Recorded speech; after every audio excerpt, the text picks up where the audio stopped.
Hello students, आज मैं फिर ज्योति मैम आपके सामने हूँ एक नेक्स्ट वीडियो के साथ। और इस वीडियो में जो है आज हम लोग डिस्कस करेंगे एक जनरल फीचर्स ऑफ डीएनए। ठीक है, डबल स्ट्रैंडेड डीएनए के बारे में। लास्ट वीडियो में मैंने आपको बताया था कि डीएनए चेन को कैसे बनाते हैं। ठीक है, जिसमें मैंने बताया था एक न्यूक्लियोटाइड दूसरे न्यूक्लियोटाइड से फॉस्फोडाइस्टर बॉन्ड के थ्रू क्या होता है, ऐड होता है, अटैच होता है। ठीक है, तो इसमें वो तो थोड़ा वास्ट मतलब स्ट्रक्चर है, इवन कि मैंने बहुत सिंपलर फॉर्म में आपको समझाया है, फिर भी एक वास्ट स्ट्रक्चर है क्योंकि वो उसमें आपको nitrogenous base, phosphate and sugar सबका एक प्रॉपर एक स्ट्रक्चर होता है, जिसको मैंने बहुत ज़्यादा इलेबरेट नहीं किया था।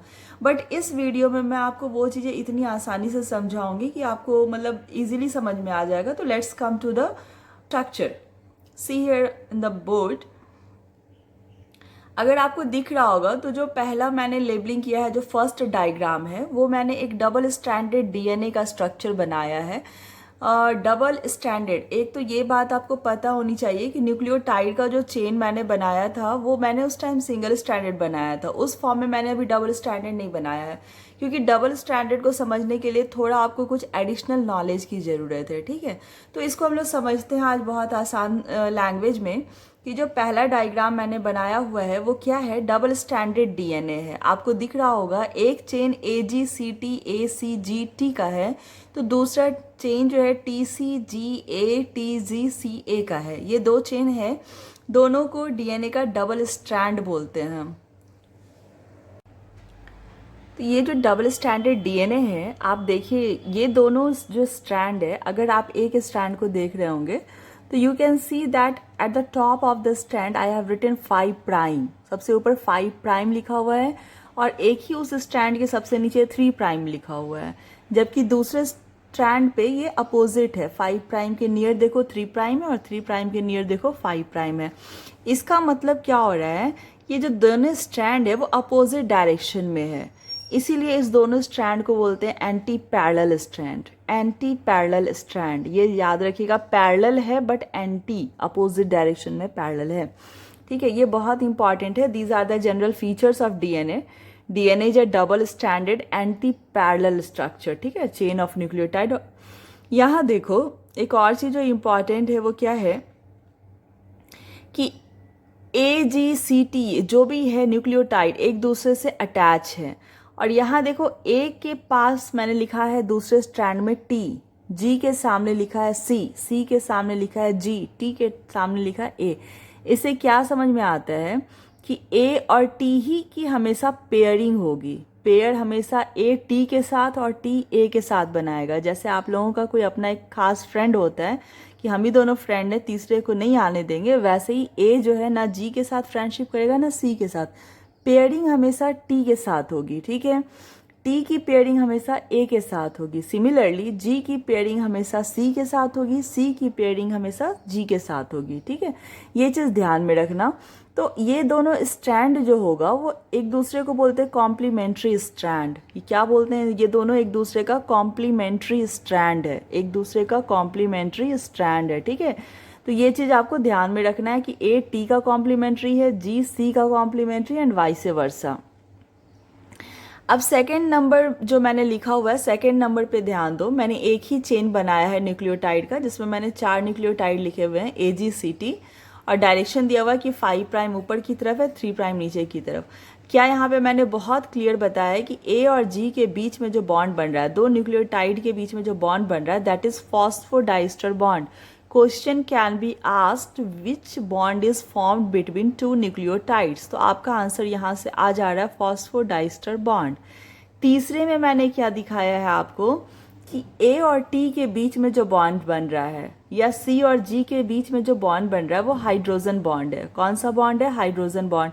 ये भी क्वेश्चन आपसे आ सकता है मल्टीपल चॉइस क्वेश्चन में, चाहे वो बोर्ड एग्जाम हो, चाहे वो नीट एग्जाम हो या कोई दूसरा लाइफ साइंस कॉम्पिटिटिव एग्जाम हो। Which type of bond forms between A and T and C and G, right. तो दीज आर हाइड्रोजन बॉन्ड। क्या नाम है, हाइड्रोजन बॉन्ड। एक और चीज जो इंपॉर्टेंट है, आप देख रहे होंगे कि A और T या T और A के बीच में 2 हाइड्रोजन बॉन्ड का फॉर्मेशन हो रहा है, जबकि GC या CG के बीच में 3 हाइड्रोजन बॉन्ड का फॉर्मेशन हो रहा है। तो हमेशा C और G के बीच में ट्रिपल हाइड्रोजन बॉन्ड है और AT के बीच में 2 हाइड्रोजन बॉन्ड है। ठीक है, ये हमेशा याद रखिएगा। इसके साथ साथ एक पॉइंट और आप याद कर सकते हैं कि CG bond is stronger than AT bond due to presence of 3 hydrogen bond. CG bond is stronger than AT bond. अब यहाँ पे नीचे में मैंने लिखा हुआ है चार्गप्स रेशियो, ये मैं आपको शॉर्ट में समझा दूं। चार्गप्स रेशियो में क्या है, A+G/C+T इज इक्वल टू 1। तो इसको नेक्स्ट में देखो, A+G is equal to C+T। ये बहुत ईजी है। A के इक्वल में T है, जितना एक स्ट्रैंड में जितना A होगा या डबल स्टैंडर्ड DNA में जितना A होगा उतना ही T होगा, और जितना C होगा उतना ही G होगा, क्योंकि दोनों पेयर बना रहे हैं। अगर A है तो T होगा ही, T है तो A होगा ही। ठीक है, तो इस इक्वेशन को याद रखिएगा, इस रेशियो को याद रखिएगा।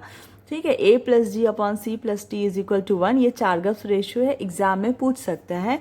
और ये इसलिए भी इम्पॉर्टेंट है क्योंकि इस पे बेस्ड क्वेश्चन आते हैं। आपसे क्वेश्चन पूछा जाएगा कि 100 न्यूक्लियोटाइड का चेन है। चलो एक और चीज़ मैं आपको यहाँ पे एक्सप्लेन करूँ कि डीएनए का जो साइज मेज़र करते हैं, डीएनए का जो साइज मेज़र किया जाता है, हमेशा बेस पेयर बोला जाता है उसको। जैसे किसी भी चीज़ का साइज मेज़र करो, हाइट हो या डिस्टेंस हो तो मीटर, किलोमीटर, या फिर तुम देख लो वेट है किलोग्राम या ग्राम, टाइम है तो मिनट, सेकेंड। वैसे ही अगर डीएनए बहुत लंबा होता है, चेन है, तो कैसे मेज़र करेंगे, इसको किया जाता है बेस पेयर में मेज़र। बेस पेयर किसको बोलते हैं, ए जो टी के साथ पेयरिंग कर रहा है दैट इज बेस पेयरिंग, जी सी के साथ पेयरिंग कर रहा है, सी जी के साथ पेयरिंग कर रहा है, तो दैट इज बेस पेयरिंग। तो इस न्यूक्लियोटाइड में जो पहला चेन मैंने बनाया है, कितने न्यूक्लियोटाइड हैं, 1 2 3 4 5 6 7 8 न्यूक्लियो। यहाँ पे हम लोग कह सकते हैं ये डीएनए 8 बेस पेयर बड़ा है। कितना बेस पेयर, 8 बेस पेयर बड़ा है। ठीक है, तो आपसे क्वेश्चन पूछेगा कि 100 बेस पेयर का एक डीएनए डबल स्टैंडर्ड चेन है, उसमें 40 अगर टी हैं तो कितने 40 अगर टी हैं तो कितने ए प्रेजेंट है उसमें, या कितने जी प्रेजेंट है, कितने सी प्रेजेंट है। इस तरह के कैलकुलेशंस कर सकते हैं हम लोग चार्गप्स रूल से। तो ये बहुत ही इंपॉर्टेंट टॉपिक है, इसको आप लोग समझिए और पढ़िए। ठीक है, तो आज का हमारा वीडियो यहाँ पे कंप्लीट हो गया है। इसको समझने की कोशिश कीजिए और मेरा एक क्वेश्चन बनाइए कि डबल स्टैंडर्ड डीएनए अगर 100 बेस पेयर का है, अगर 40 उसमें एडिनिन है, तो क्या आप ग्वानिन बता सकते हैं उसमें कितने ग्वानिन है, उसके ग्वानिन के नंबर कितने हैं। बाकी हम लोग नेक्स्ट वीडियो में करेंगे और फिर से हम लोग जो है इस टॉपिक के किस नेक्स्ट पार्ट को देखते हैं। आई होप आपको वीडियो समझ में आ रहा हो। अगर आपको वीडियो समझ में आ रहा है और अच्छा लग रहा है तो प्लीज़ इसको लाइक करें, कमेंट करें। मुझे आपके क्वेश्चन का, आपके कमेंट का इंतज़ार रहेगा। फ़िलहाल के लिए इतना ही। Bye, thank you.